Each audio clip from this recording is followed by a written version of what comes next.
Hebreus 12, vamos mantê-la aberta também. Eu leio aqui do verso 7 até o 11. E a continuação, não é? Estivemos a refletir semana passada, dos versos 4 ao 6. Nós temos estudado esse texto já há alguns meses, não é? Está dentro do contexto do quarto mandamento.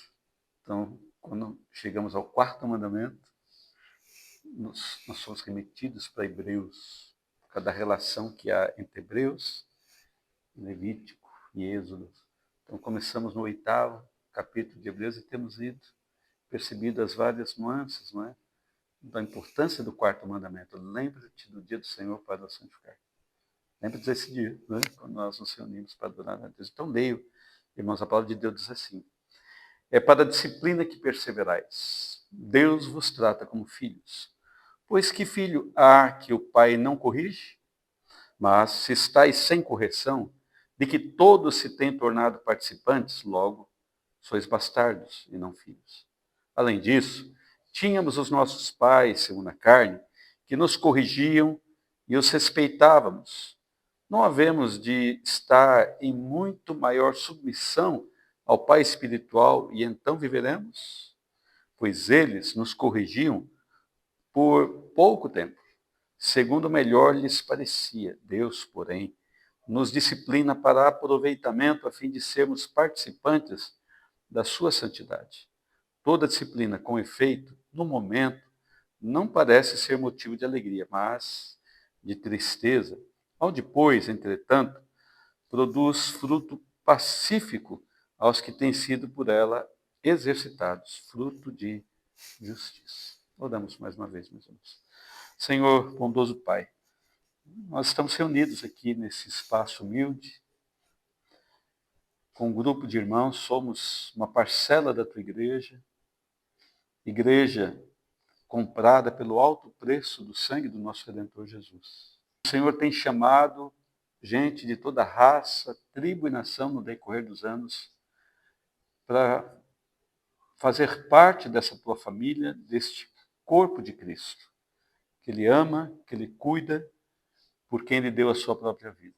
Obrigado pela salvação, obrigado pelo nosso Redentor, a quem adoramos, reconhecidos de que Ele venceu a morte, está sentado ao teu lado, ó Pai bendito, intercede por nós, por meio de quem nos aproximamos com confiança, na certeza não só de que o Senhor nos ouve, mas que também respondes ao teu povo, de que ensinas, educas o teu povo. E aqui estamos, ó Deus,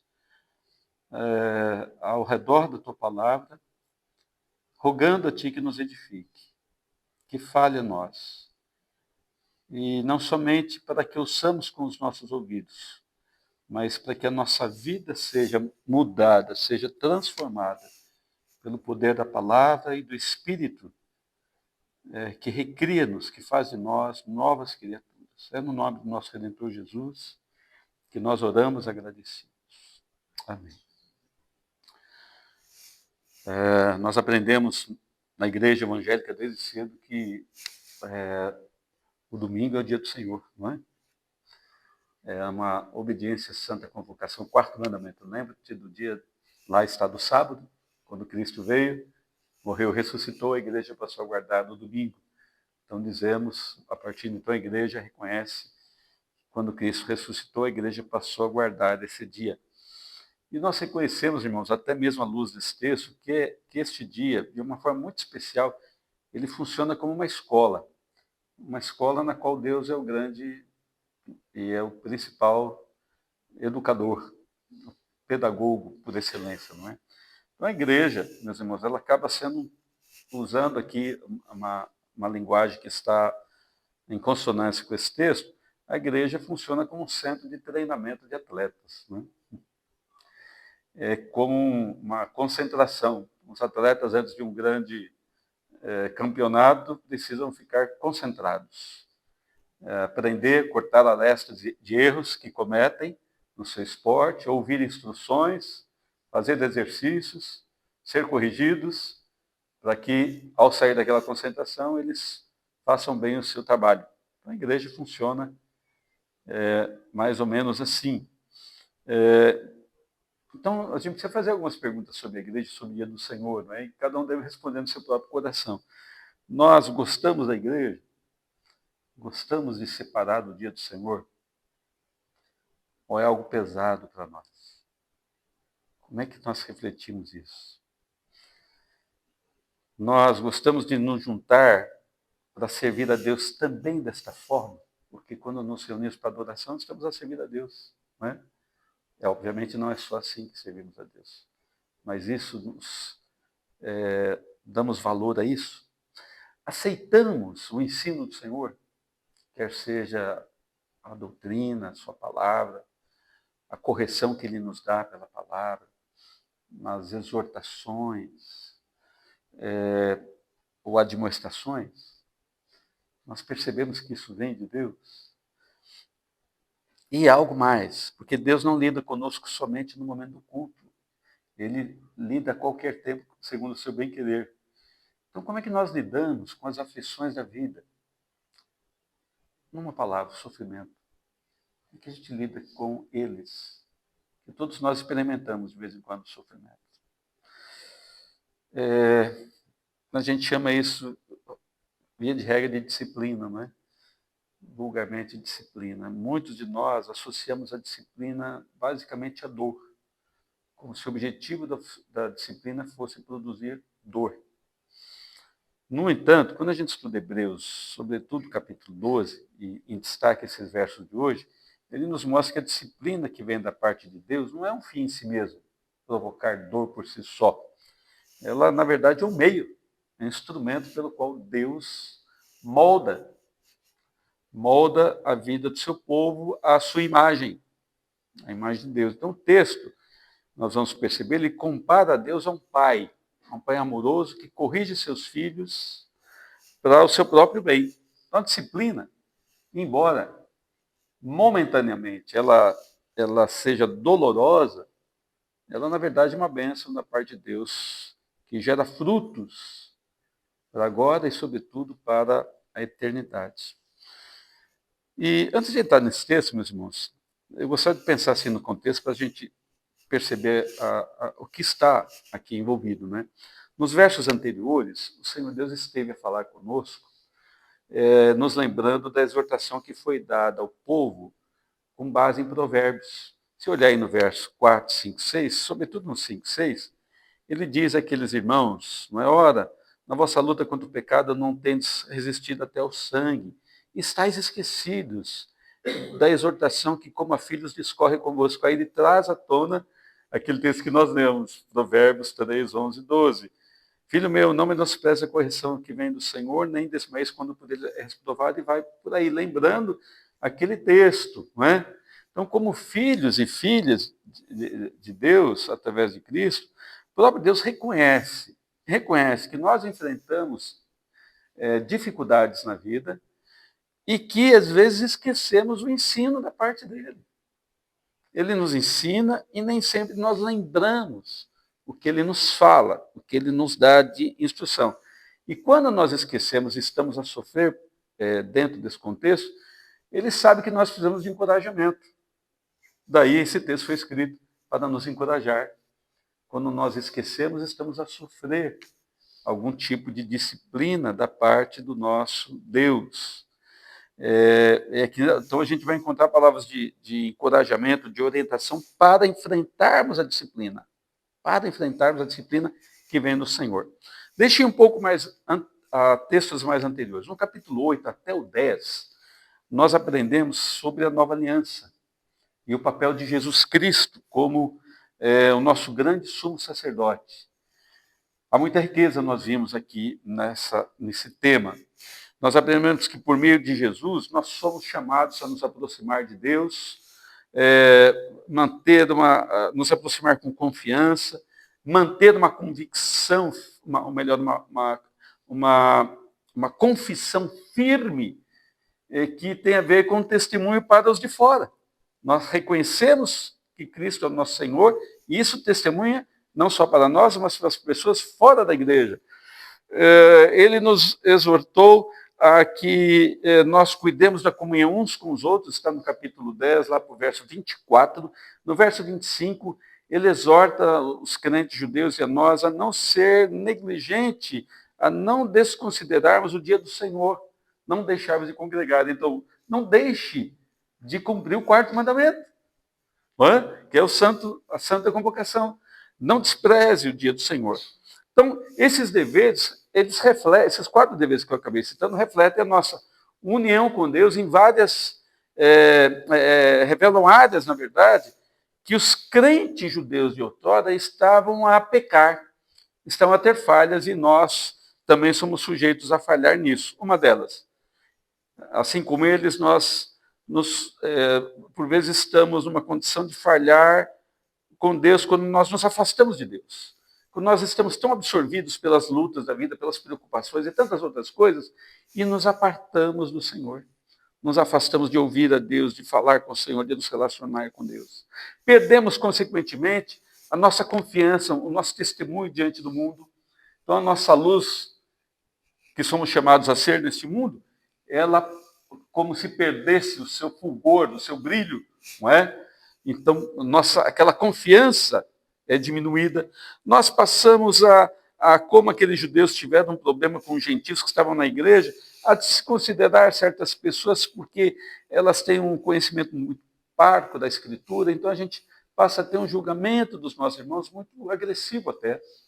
E depois, como eles fizeram, chegamos ao ponto de já não dar valor para a igreja, para a reunião pública.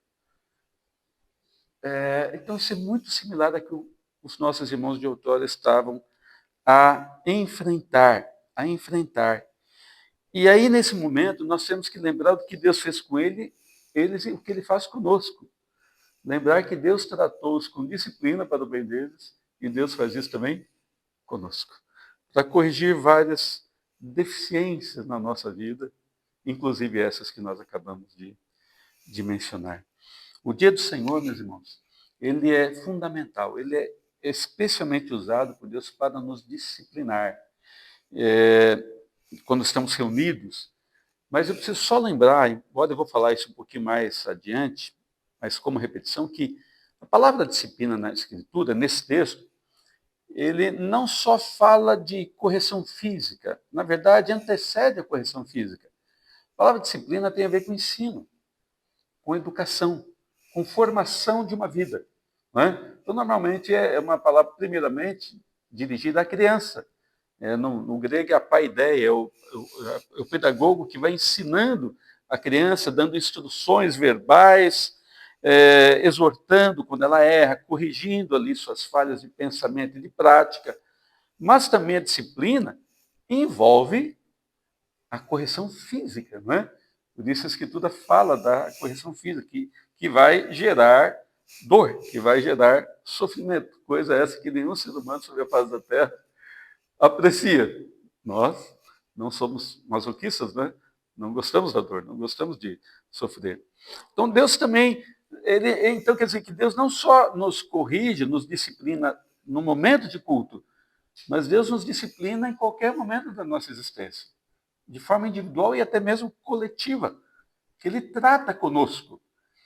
E essa disciplina física pode, e na verdade nos alcança em muitos momentos da nossa história, mas sempre com o objetivo de moldar na nossa vida para que nós nos assemelhemos mais e mais à pessoa do nosso Redentor, Jesus Cristo. Deus quer que nós participemos da sua santidade, ele dirá isso aqui nesse texto.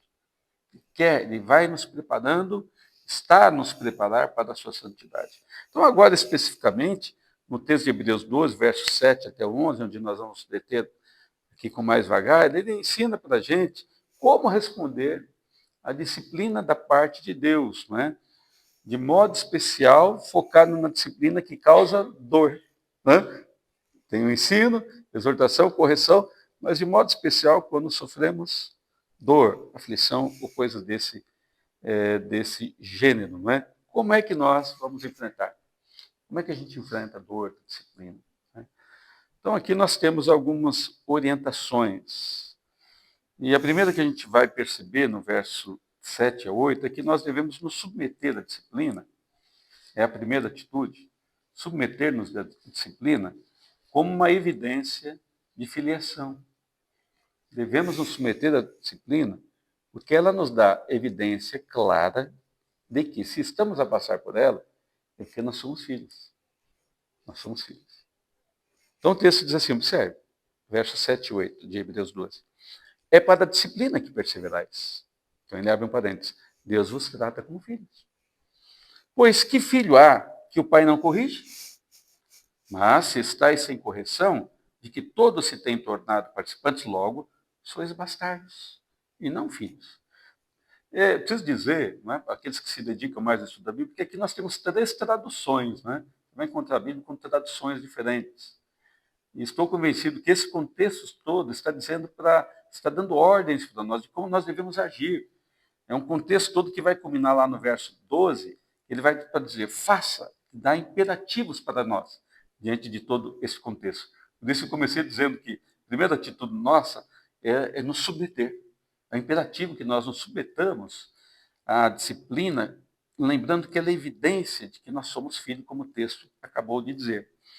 Nesses versos, meus irmãos, nós temos aqui basicamente 3 esclarecimentos que Deus dá acerca da disciplina. 3 esclarecimentos. No primeiro, ele diz por que que nós perseveramos. Ele diz lá, verso 7, é para a disciplina que perseverais. Ou seja, nós perseveramos, insistimos, andamos firmes no Senhor, para que nós tenhamos disciplina. Não é? Ou o trabalho que Deus faz em nós, é um trabalho que vai fazer-nos, a educação que Deus faz em nós, vai nos fazer cada vez mais perseverantes, vai nos fazer caminhar mais. Essa é uma das falhas que os cristãos de outrora tinham. Se você olhar o capítulo 10, verso 36, ele vai dizer, olha, que vocês carecem de perseverança. Vocês não estão sendo muito perseverantes. Vocês precisam ser perseverantes. Todo crente precisa ser perseverante. E a disciplina está associada a essa perseverança, esse trato de Deus conosco. Então, os sofrimentos que enfrentam fazem parte da formação dos filhos de Deus. Não é? É interessante que a palavra disciplina aqui é aquilo que eu falei anteriormente. Não é somente algo que provoque dor, aflição, mas ela envolve, então, o ensino, envolve a correção, a admoestação, não é? Que Deus faz conosco. Então, é para esse aperfeiçoamento que nós perseveramos, que nós caminhamos com segurança no caminho do Senhor. Nos mantemos firmes na fé em Cristo, mesmo quando há desgraças na nossa vida, mesmo quando há provações na nossa vida, nós vamos continuar firmes. Por quê? Nós somos filhos de Deus. Então ele vai de diversas formas trazendo esclarecimentos que demonstram um fato. Nós somos filhos de Deus. Nós somos filhos de Deus. Não é? Ele abriu um parênteses aí, não é? Mas se estáis sem correção de que, perdão, é para a disciplina que perseverais. Deus vos trata como filhos. Deus está cuidando, no meio desse sofrimento todo que eles passavam e nós também passamos, de disciplinar-nos, de educar-nos. O segundo esclarecimento que ele faz é através de uma pergunta. Aí ele, na segunda parte do verso 7, ele diz assim, pois que filho há que o pai não corrige? Que filho? Onde é que existe isso? Que pai que seja correto, um bom pai? Um bom pai? Um pai que tenha a cabeça no lugar? Não vai corrigir o seu filho.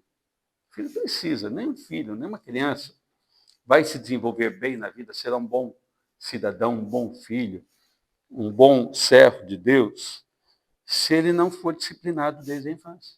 E a disciplina envolve aqueles 4 itens, basicamente, que foi mencionado. Ora, é óbvio que um bom pai vai disciplinar o filho, está vendo? Outra evidência de que, se estamos a passar por disciplina, somos filhos. Deus nos trata como filhos. O terceiro esclarecimento sobre disciplina vem de uma forma condicional. Então ele enfatiza o mesmo assunto. Olha só como vocês são filhos de Deus. Observe, verso 8. Mas, Nós somos filhos de Deus. Deus nos corrige. Mas, se estáis sem correção, a palavra correção aqui no grego é a mesma de disciplina no verso anterior. Está falando da mesma coisa. Né? A nossa tradução passou para correção. Mas no original é para a ideia, que é educação, treino, exortação e, se necessário for, açoites. Né?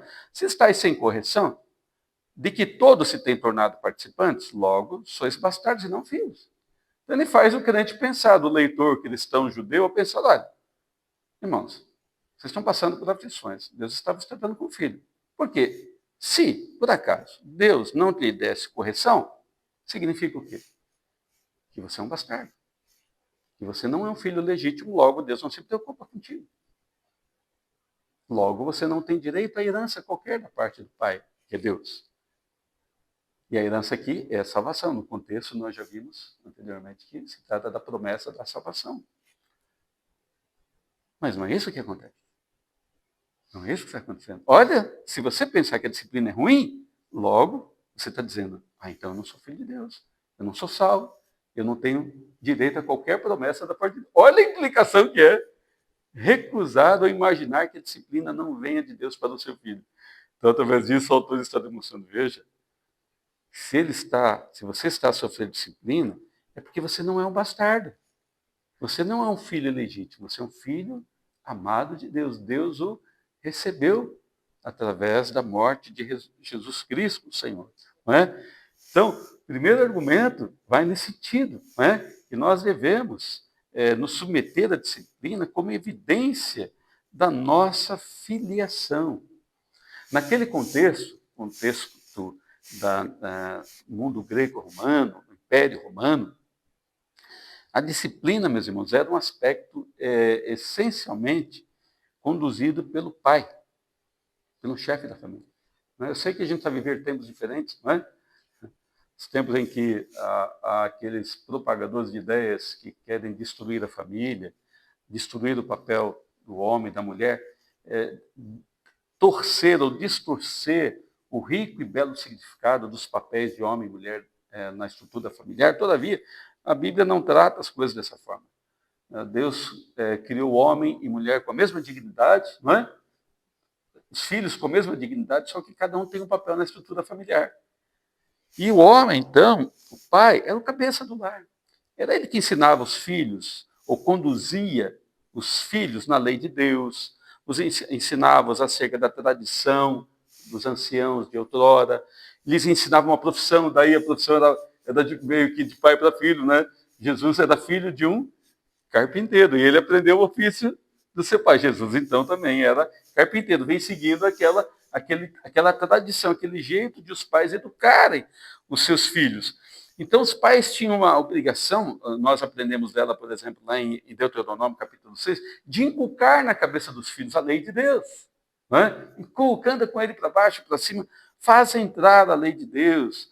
Em outros contextos, a gente percebe que os pais deveriam inculcar na cabeça dos filhos o respeito pela autoridade, o respeito pelo pai, o respeito pela mãe, o respeito pela herança que Deus deu à nação israelita. Então, o versículo de número 7 está mostrando que Deus faz isso. Ele, por ser do nosso Pai, ele está ensinando a gente. Ele está educando a gente. E ele não faz isso com filhos bastardos. Ele só faz isso com filho legítimo. Aqueles que foram comprados pelo sangue de Jesus Cristo. Aqueles que creram na pessoa de Jesus Cristo. Então, meus irmãos, se estamos a viver sem treinamento, sem disciplina, para termos a nossa vida moldada por Deus, a fim de cultivar nosso espírito, cultivar nossa mente, se temos vivido sem disciplina para Deus transformar o nosso comportamento, através, quer seja do ensino, da admoestação, da repreensão, ou mesmo com punições, que é a ênfase do texto, então isso significa que nós não somos filhos. Não somos filhos. Seríamos bastardos, sem direito à herança, à salvação da parte de Deus. Mas isso não é o fato. O fato é que somos filhos. Não é? Um texto da Escritura, só que para mostrar uma comprovação desse facto, Provérbios 13, verso 24, fala assim: o que não faz uso da vara, aborrece a seu filho, diz o sábio Salomão. Mas o que o ama, desde cedo, o disciplina. Desde cedo, trata com ele, educa o filho. E Deus faz isso com a gente. Então, guardemos isso. Se estamos a passar por disciplina, isso é um sinal evidente de que nós somos filhos. Olha que coisa boa. Que coisa boa. Então a gente começa a olhar da disciplina com outros olhos. Até mesmo o sofrimento com outro olhar, porque sabemos que se estamos assim a ser tratados por Deus, Deus está sendo gracioso conosco. Já foi, porque Ele nos acolheu, fomos adotados por meio de Jesus, e agora Deus vai cuidar desses adotados. Vou tratar deles. Ensiná-los a falar, ensiná-los a se comportar, ensiná-los a pensar, não é? Ensiná-los a viver, para que eles se pareçam com o seu pai.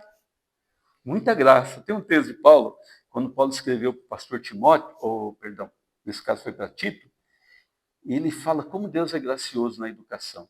Ele não usa a palavra disciplina, ele usa o significado da disciplina, que é a educação. Aí eu peço que você abra, então, lá em Tito, observe o capítulo 2, do verso 11 até o 15.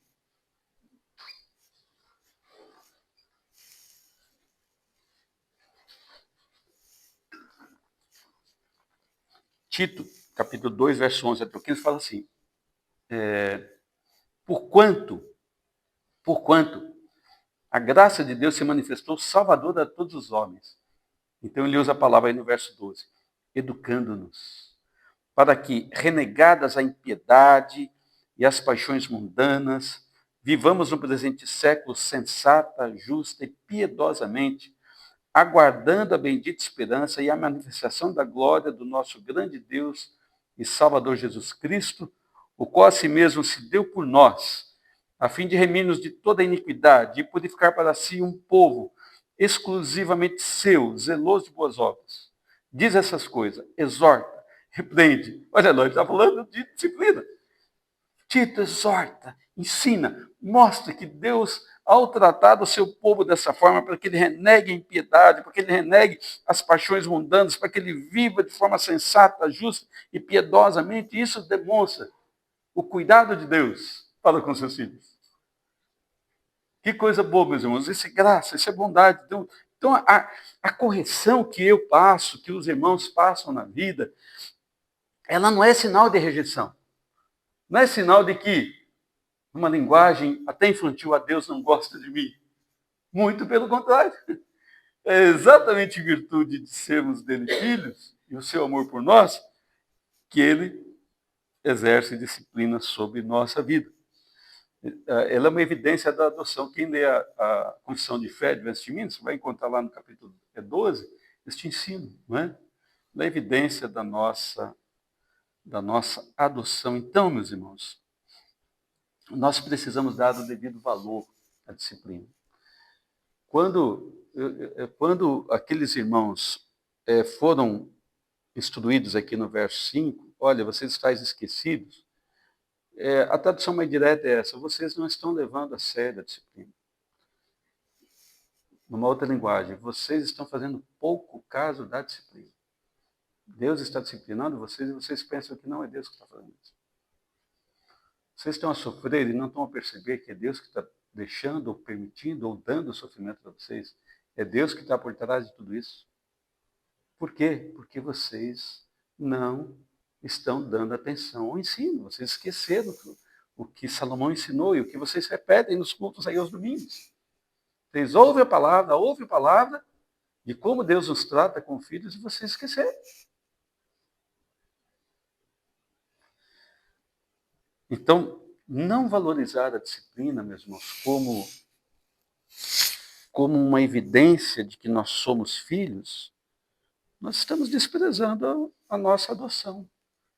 Fomos adotados e não damos valor para termos sido adotados por Deus. É um desprezo à graça.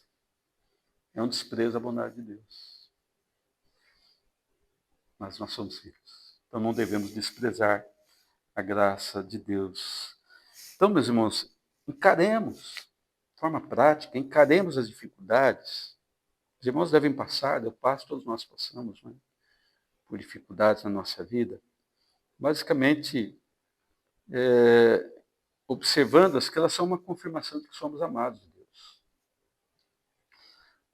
Passando por elas com gratidão. Com gratidão. E não com murmúrio, com reclamações, não é? Como uma torneira que nunca fecha, fica lá a pingar e ninguém aguenta mais aquela pessoa. Vivemos a reclamar da vida, a reclamar, a reclamar, a reclamar. Gratidão até mesmo pela disciplina, pedindo a Deus sabedoria. Sabedoria para aprender com a disciplina dele. Porque ele nos ama, meus irmãos. Como é que nós devemos responder da disciplina, irmãos? Primeira coisa a fazer, submeta-se a ela como evidência de que você é filho de Deus. Segunda resposta de como lidar com a disciplina. Deixa eu dar a resposta, depois estudamos. Reconheça a disciplina. Reconheça que a disciplina é sempre, e uma ênfase no sempre, sempre é para o nosso bem.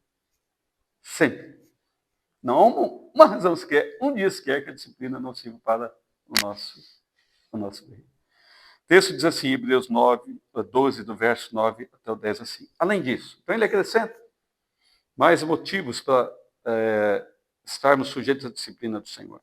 Tínhamos os nossos pais, segundo a carne, que nos corrigiam e os respeitávamos. Não havemos de estar em maior submissão ao Pai espiritual e então viveremos? Pois eles nos corrigiam por pouco tempo, segundo melhor lhes parecia. Deus, porém, nos disciplina para aproveitamento, a fim de que de sermos participantes da sua santidade. Olha lá o bem que ela visa. O bem que ela visa. Então a gente já vai percebendo que ela nos tem em vista o nosso próprio bem. Nos círculos familiares padrão, eu sei que há casos e casos, não é? Exceções aqui e ali, mas nos círculos familiares padrão, o cabeça da casa, como dissemos, é o pai, é o líder da casa, que treina, que os filhos a se comportarem, a se conduzirem na vida. E os pais de outrora, naquela época do nosso Senhor, como os nossos, pensando sempre o melhor dos nossos pais, e certamente pensando o melhor dos filhos, que são filhos bons, os filhos reconhecem que os pais os corrigiam. Não é? Semana passada eu falei como eu fui corrigido pelo pai, né? Pelo meu pai. Então a gente reconhece a correção dos nossos pais e os respeitávamos, não é isso?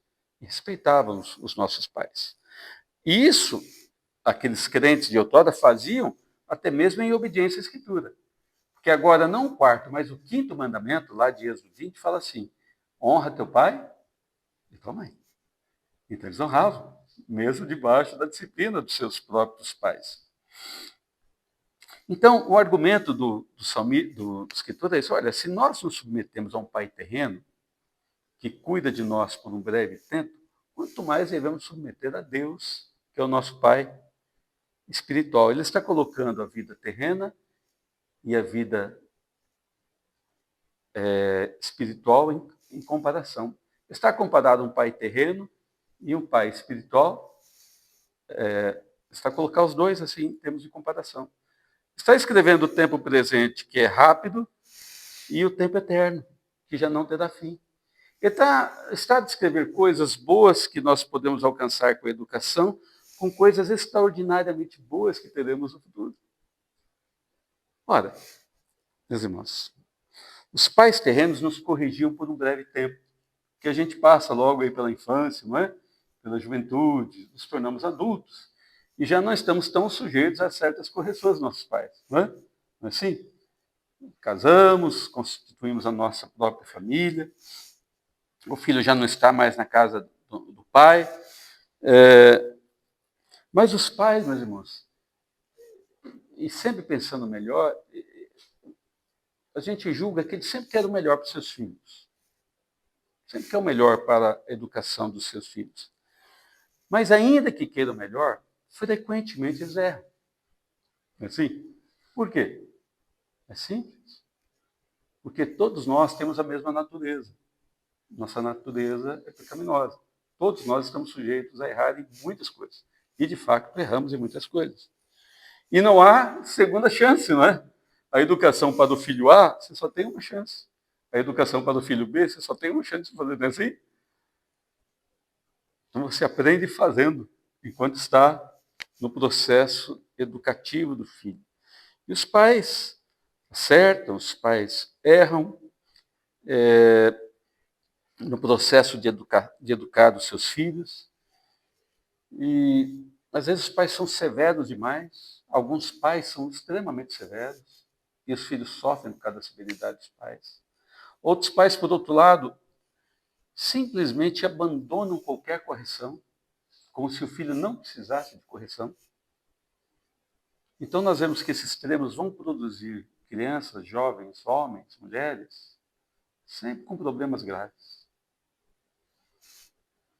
Nós vemos pais na atualidade que criam seus filhos como se eles fossem os reis, os pequenos reis deste mundo. Não é? Então o filho dentro de casa é o rei do lar. Não é? Os pais o amam tanto que fazem deles, ou fazem para eles um trono. Tudo gira em torno da criança. Quando nos parece que ele é somente mais um participante da família. Ele não é o rei da casa. Ele é mais um participante da casa. Não é? Ele precisa aprender que ele faz parte de uma família. Não é? Assim como nós, quando adentramos a qualquer sociedade, por exemplo, a igreja, nós não somos melhores que ninguém, nós somos mais um participante daquele corpo. E cada um tem a sua importância, tem o seu valor dentro daquele corpo. Então os pais, meus irmãos, falham. Falham querendo bem. Falham querendo acertar. Sempre pensando no melhor deles, né? Falham querendo que os seus filhos sejam bons homens, boas mulheres. Olha, mas se eles fazem isso e nós nos submetíamos a eles, o que dizer de Deus? Naquele que habita completa perfeição. Naquele que ele é a própria sabedoria. Ele é a fonte da sabedoria. Em Deus não há falha. Em Deus não há um pensamento equivocado. Em Deus ele não faz coisa alguma da qual ele venha se arrepender. Em Deus não falta precisão no que faz. Ele cuida de cada um de nós, sabendo que essa precisa, o que aquela precisa, o que aquela outra precisa, o que cada um de nós precisamos, em que área nós precisamos. E ele sabe dosar exatamente a sua disciplina para cada um de nós.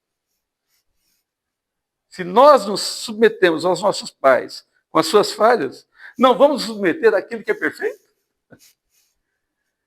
Que quer o nosso bem? Que quer que nós participemos da sua santidade?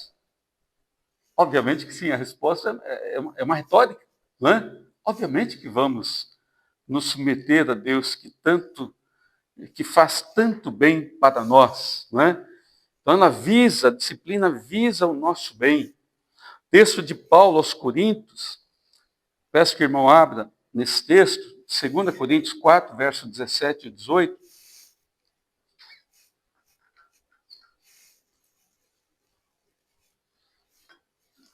Segunda Coríntios 4, 17 e 18, diz assim: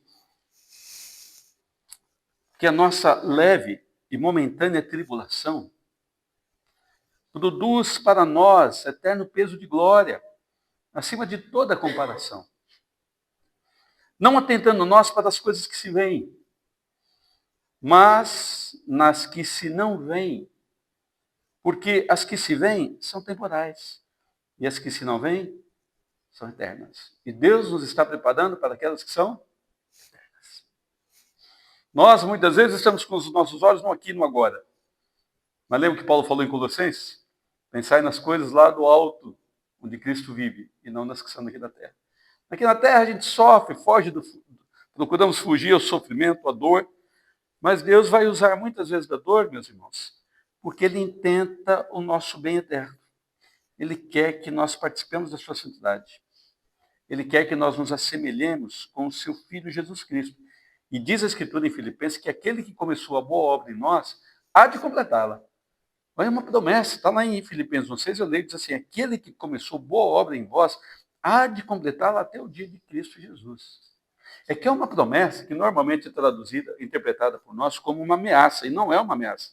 Quando a Bíblia, em Hebreus mesmo, aqui nesse contexto que vamos chegar mais aí para frente, diz assim para nós: sem santificação ninguém verá o Senhor. Então, às vezes, nós vemos aquilo e falamos: nossa, é uma ameaça na minha vida. Não é uma ameaça, é uma promessa. Deus vai me santificar. Ele já está fazendo isso.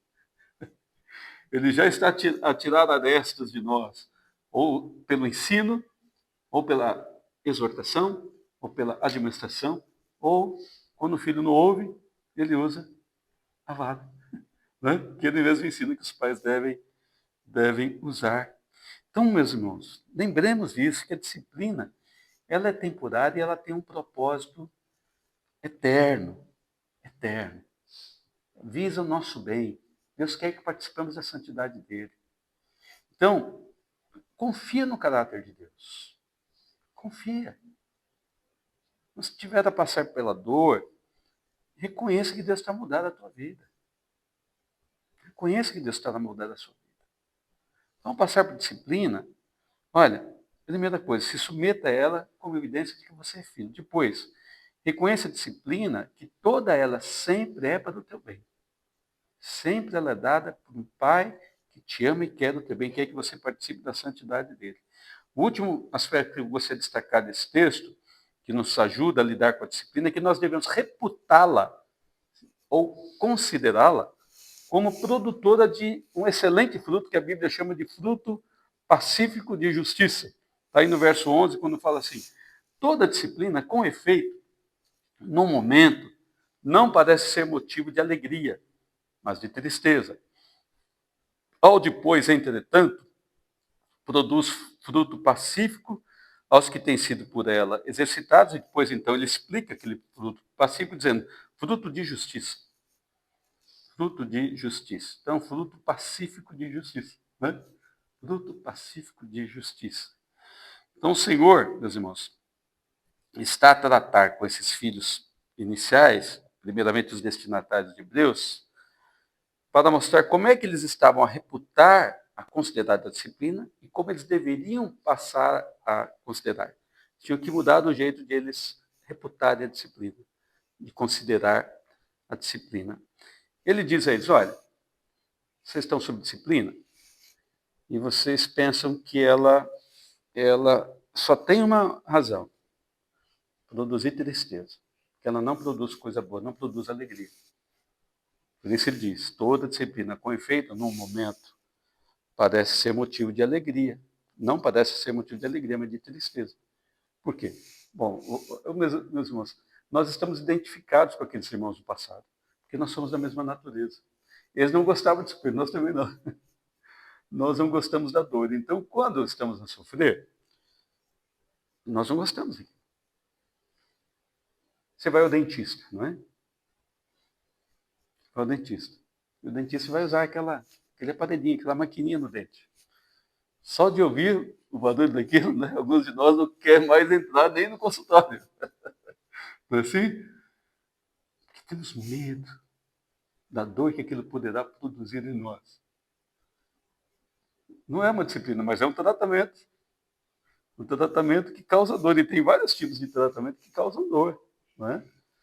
Um atleta, quando vai lá para a concentração, eu lembro aqui daquele filme que eu sugeri aos irmãos que assistam, Imparável, não é? A tradução está em inglês, mas significa imparável, de um lutador de música greco-romana, que não tinha uma das pernas, né? Baseado em fatos reais. Então ele teve que sofrer muito no treinamento. Sofrimento, teve parte do sofrimento que ele tirou sangue. E ele tinha um bom treinador que não deixava ele desistir do treino ainda que tivesse dor. Só que aquela dor ia fortalecendo os músculos dele. Só que aquela dor trazia para ele mais resistência, para ele aguentar mais tempo na luta, para ele perseverar mais, para ele ganhar mais habilidades. Então, o autor do texto de Hebreus está dizendo para nós: olha, eu sei que você pensa que a disciplina, num primeiro momento, não parece ser motivo de alegria, mas de tristeza. Aí ele continua: no entanto, depois, ela vai produzir sim fruto pacífico aos que têm sido por ela exercitados, fruto de justiça. Ou seja, no começo, durante, não parece que vai trazer bem. Mas depois que você passar por ela, aí você vai colher o fruto. E o fruto é bom. E o fruto é bom. O fruto é até desejável. Desejável para nós. É um salário. É como que um pagamento. Né? Se der isso, agora você vai receber o fruto disso, que se chama fruto pacífico de justiça. Essa terminologia aí, meus irmãos, sugere que, enquanto nós estamos sendo disciplinados, Deus está a trabalhar e moldar o nosso caráter. Nosso caráter está sendo transformado. Para que a gente tenha uma vida mais piedosa, uma vida mais alinhada com Deus. Uma vida que se pareça mais com Cristo. Daí o que ele disse anteriormente. Deus deseja a nossa santificação. Então, o fruto pacífico está alinhado com aquele valor anterior. Ele quer trabalhar no nosso caráter. Por isso, Paulo falou aquele texto que nós lemos lá, como a graça de Deus é educadora.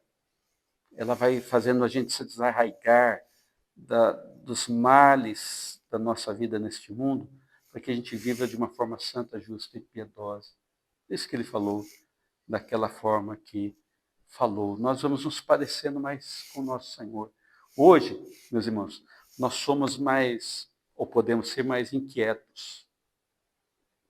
Tomamos atitudes precipitadas. E não sabemos esperar, somos impacientes. Então nós precisamos ser disciplinados. E a disciplina, então, e eu gostava que sempre fosse assim, pelo menos com a minha vida. Não sei se você gostaria de fosse assim com a tua vida, mas eu gostaria de sempre aprender com o ouvido, e não com a pele. Né? Sempre ouvir e aprender. O pai fala, e absorvo e aprendo. Quando muito, quer ser só corrigido. Né? Olha, está errado nos seus pensamentos, na tua prática. Ou ser encorajado. Gostaria de evitar a última parte, que é a dor. A dor. Né? Mas às vezes Deus tem que nos dar a dor, meus irmãos, para nós nos tornarmos pessoas menos impacientes, menos inquietos. Menos inquietos. E a dor de Deus nos dar vai nos produzir, vai aquietar-nos. Lembra do Salmo 46? Bramam nações, reinos se abalam, aquela figura de imagem linda, que as montanhas estão abaladas, o mar está abalado. E ele vai terminar o Salmo dizendo assim, olha, a despeito de tudo isso que está acontecendo, aquietai-vos e sabei que eu sou Deus. Ponha teu coração e tua mente em calma, que Deus governa. Deus governa. Precisamos aprender isso, meus irmãos. Precisamos aprender, mesmo que seja debaixo de dor, para o nosso bem.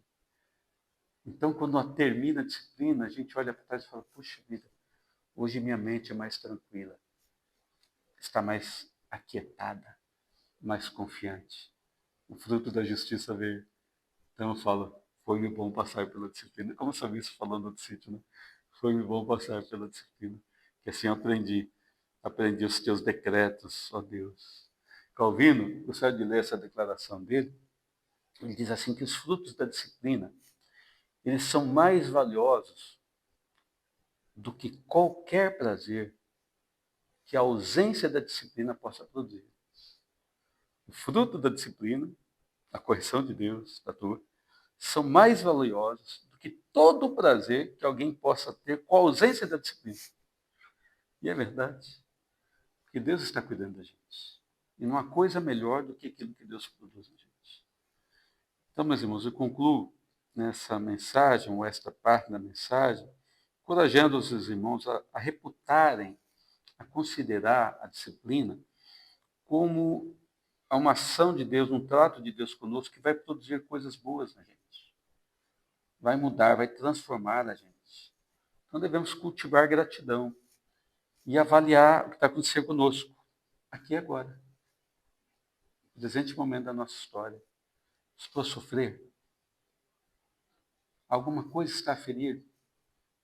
psicologicamente, mentalmente, ou no meu corpo, tem alguma aflição, o que é que Deus está fazendo comigo? O que é que Deus quer ensinar para mim? Quer que eu seja mais paciente? Quer que eu controle minha língua?